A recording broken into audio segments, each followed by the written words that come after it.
শান্তিনিকেতন ঘুরতে এলে সবচাইতে কম খরচে থাকার জন্য একটি আদর্শ জায়গা হলো বোলপুর যুব আবাস, যেটি বোলপুর স্টেশন থেকে মাত্র 1.5 কিলোমিটার দূরেই রয়েছে। আজকের ভিডিওতে তোমাদের এই যুব আবাসটি কেমন সেটাই ঘুরিয়ে দেখাবো। Good morning. এখন আমরা আছি শান্তিনিকেতন বোলপুরে। আজকের 9ই মার্চ। গতকাল আমরা এখানে এসেছিলাম, এসে আমরা উঠেছিলাম এখানকার যে ইউথ হোস্টেল রয়েছে, পশ্চিমবঙ্গ সরকারের যে যুব আবাস রয়েছে সেইখানটায়। আমি এখন তোমাদেরকে এই যুব আবাসটা ঘুরিয়ে দেখাবো। তোমরা যদি শান্তিনিকেতন ঘুরতে আসো, অনেক জায়গায় তো অনেক রকম থাকার ব্যবস্থা রয়েছে। গতকাল আমরা এখানটায় এসে উঠেছিলাম, খুব ভালো কিন্তু এখানকার ব্যবস্থা, খুবই সুন্দর গোছানো বেশ। এই জায়গাটা তোমাদেরকে আমি একটু দেখিয়ে রাখছি, তোমরা এলে কিন্তু এখানটা থাকতে পারো। বাকি জায়গার তুলনায় কিন্তু এখানে বেশ খরচা কম। তো ঢোকার সাথে সাথে কিন্তু তোমরা দেখতে পাচ্ছ, ওই সামনেই তোমরা দেখতে পাচ্ছ লেখা রয়েছে বোলপুর যুব আবাস, পশ্চিমবঙ্গ সরকার যুব কল্যাণ ও ক্রীড়া দপ্তর, বোলপুর, বীরভূম। আর এই হচ্ছে এদের মেন বিল্ডিংটা, দেখতে পাচ্ছ। এই হচ্ছে সামনে এন্ট্রান্স, ঢুকে কিন্তু সামনেই রিসেপশন রয়েছে। এখানে কিন্তু সমস্ত গাড়ি পার্ক করার জায়গা রয়েছে, আমাদের বাইকগুলো এখানটায় রয়েছে। আর ওই দিক থেকে কিন্তু আমরা ঢুকলাম, ঢুকে এসে ডান দিকে হচ্ছে এই নিউ বিল্ডিং, আর এটা হচ্ছে ওল্ড বিল্ডিং, ঠিক আছে। তো আমরা যে ঘরগুলোই ছিলাম সেই ঘরগুলো একবার তোমাদের দেখিয়ে দিচ্ছি, কারণ বাকি ঘর তো দেখাতে পারবো না। আমরা টোটাল 3টে ঘর নিয়েছিলাম, সেগুলো তোমাদের দেখাবো। বাকি ঘর কিন্তু এখন সব বুক রয়েছে। এখন কিন্তু অলরেডি এখানে কিন্তু বেশ ভালোই পরিমাণে লোক আসে, কালকে কিন্তু অনেক লোক এসেছিল। আর ওই ঢুকেই সামনে কিন্তু রিসেপশন রয়েছে। চলো আমরা যে ঘরটায় ছিলাম দেখিয়ে আনি তোমাদের। তো এই সামনেই দেখতে পাচ্ছ, ঢুকলেই রিসেপশন রয়েছে, এখানে বসার জায়গা। আর এই ডান দিকে কিন্তু রিসেপশন রয়েছে। তো এই সিঁড়ি দিয়ে কিন্তু উপরে উঠে যেতে হবে। উপরে উঠে গেলে এই 210 নম্বর রুমটা আমাদের, আর এখানটায় কিন্তু এই 214 নম্বর রুমটা আমাদের। রুম তোমাদের দেখিয়ে দিচ্ছি। আর এদিকে তোমরা দেখতে পাচ্ছ এখানটায় কিন্তু তোমাদের লিফটও রয়েছে। লিফট ইউজ করেও কিন্তু তোমরা পারো, যারা বয়স্ক সঙ্গে লোক থাকলে তোমরা কিন্তু লিফটও ইউজ করতে পারবে। তো এই হচ্ছে দেখতে পাচ্ছ 214 নম্বর রুম। তো এই হচ্ছে রুম, দেখতে পাচ্ছ। এসি রয়েছে, 4 বেডেড রুম, এসি রুম। 2টো পাখা রয়েছে এইদিকে, আর এখানে একটা পাখা রয়েছে। 3টে পাখা দিয়ে খুবই সুন্দর কিন্তু রুম, দেখতে পাচ্ছ, সাজানো গোছানো। এখানটা একটা মিরর রয়েছে, এদিকে কিন্তু তোমাদের জানলা রয়েছে, এদিকে টিভি রয়েছে। আর তোমাদের এখানটা একটা ডেস্ক রয়েছে, দেখতে পাচ্ছ। এখানটা একটা আলমারি রয়েছে, 2খানা চেয়ার রয়েছে। আর এই হচ্ছে বাথরুম, দেখতে পাচ্ছ।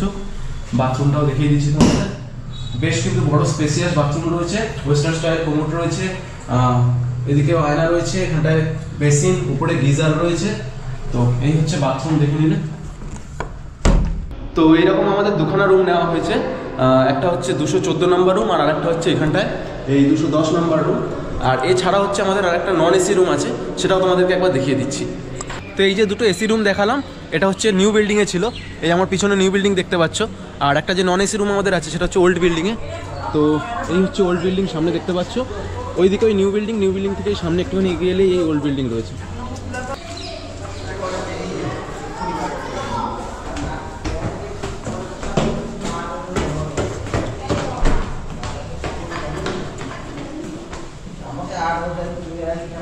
তো ওল্ড বিল্ডিংয়ে এই হচ্ছে 7 নম্বর রুম, দেখতে পাচ্ছ। এটাও আমরা নিয়েছিলাম।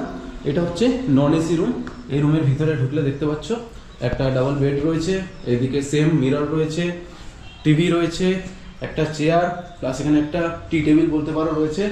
এদিকেও একটা ছোট ডেস্ক রয়েছে, প্লাস আলমিরা রয়েছে। আর এদিকে কিন্তু 2খানা জানলা রয়েছে পরপর। আর বাথরুমটা তোমাদের দেখিয়ে দিই। এই হচ্ছে দেখতে পাচ্ছ বাথরুম। হ্যাঁ, ওইটার মতো কিন্তু এই বাথরুমও বেশ স্পেসিয়াস রয়েছে, ওয়েস্টার্ন স্টাইল কোমোড, গিজার। এদিকে কিন্তু দেখতে পাচ্ছ আয়না, বেসিন, সবই কিন্তু সেম, পরিষ্কার রয়েছে। মোট কিন্তু আমাদের 3টে রুম আমরা নিয়েছিলাম, যার মধ্যে 2টো কিন্তু যেমনটা তোমাদের দেখালাম এসি রুম ছিল, আর একটাই নন এসি। তো এই হচ্ছে এখানকার রুম। বাকি চলো এবার নিচে যাওয়া যাক। তো এই ইউথ হোস্টেলের ভিতরে কিন্তু ক্যান্টিনের ব্যবস্থাও রয়েছে। এখানে কিন্তু খাওয়ার জায়গাটাও খুব সুন্দর, তোমাদেরকে দেখিয়ে দিচ্ছি, দেখো। তো এই রিসেপশন থেকে ঢুকে এই বাঁ দিকে গেলেই কিন্তু দেখতে পাচ্ছ এই ভিতরে হচ্ছে ক্যান্টিন রয়েছে। এটা হচ্ছে কিচেন, আর এই হচ্ছে পুরো ক্যান্টিন, খাওয়ার জায়গা, খুব সুন্দর গোছানো জায়গা খাওয়ার। এখানেও কিন্তু দেখতে পাচ্ছ এসি রয়েছে, আর তাছাড়া পাখার ব্যবস্থা তো রয়েছে খুব সুন্দর। আর তার সাথে সাথে এখানটা তোমরা দেখতে পাচ্ছ এখান থেকে কিন্তু ট্যুরিস্ট সার্ভিসেরও ব্যবস্থা করে দেয়। এখানটায় ডিটেলস লেখা রয়েছে, ফোন নাম্বার, কোথায় কোথায় ঘোরায়, সমস্ত ডিটেলস লেখা রয়েছে, তোমরা দেখে নিতে পারো।